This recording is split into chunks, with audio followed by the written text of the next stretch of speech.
Welcome! Today we're diving into the arguments presented in Sheikh Imran N. Hosein's book, Jerusalem in the Qur'an.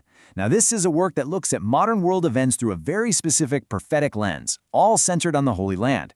Our job here is just to unpack the scriptural interpretations and the line of reasoning that builds the author's thesis so we can really understand how this framework is put together.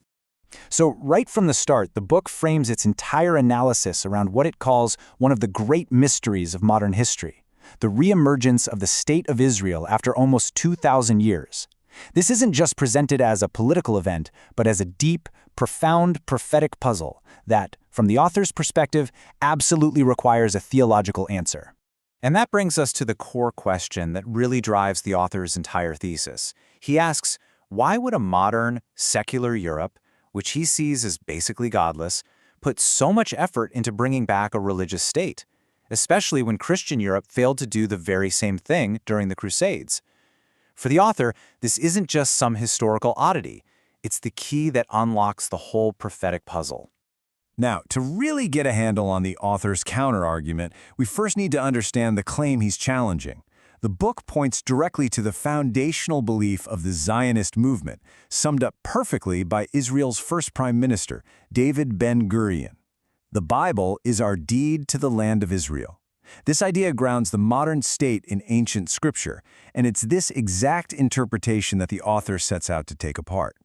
And right away, the book lays out two completely opposing ways to see this event. On one hand, for many, the return to the Holy Land is a clear sign of prophecy being fulfilled, maybe even the start of a golden age.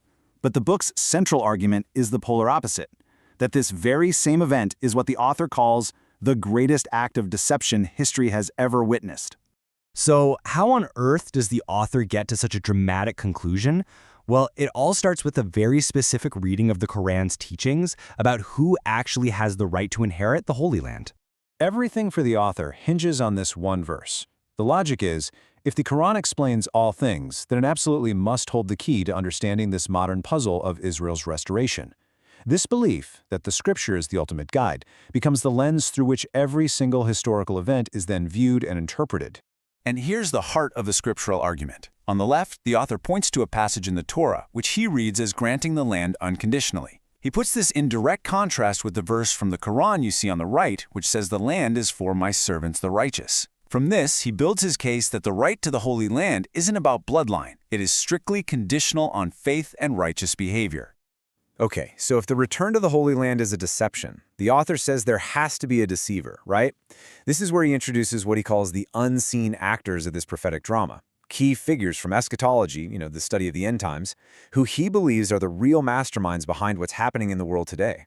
First up is Dajjal, the false messiah, a figure you might also recognize as the Antichrist in Christian theology.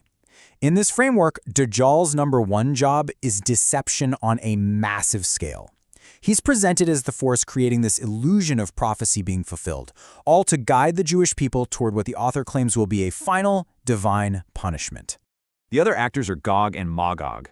Now, the book doesn't see them as mythical creatures. Instead, it identifies them as a very real, very powerful human force. The author specifically equates them with the civilization of modern, secular Europe, arguing it was designed to tear down the old Christian order and build this godless global system that made the state of Israel possible.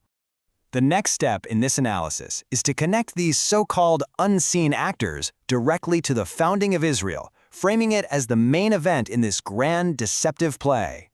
This verse right here is the scriptural linchpin for the whole argument.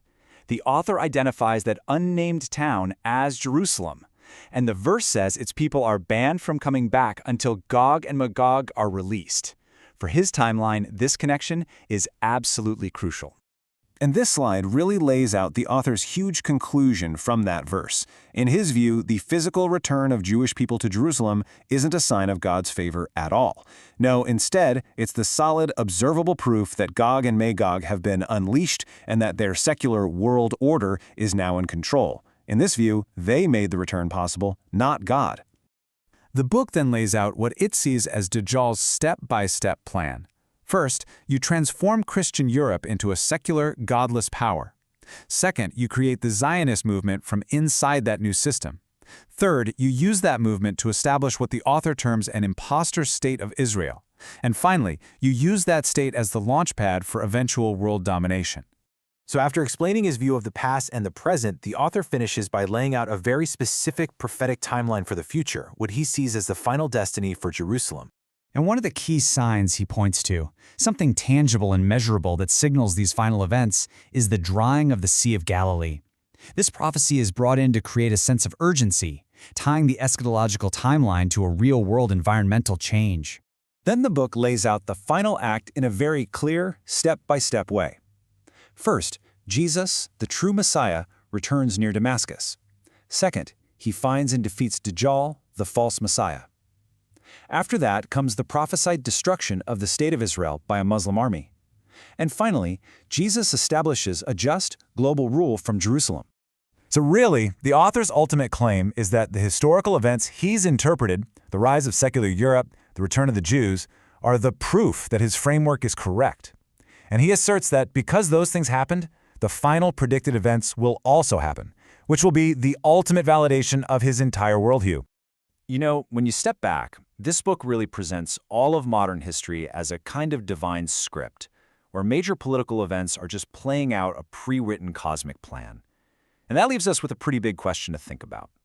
In an age that's so often defined by human action and secular thinking, what does this kind of prophetic worldview tell us about the enduring power of faith to shape how we understand our world?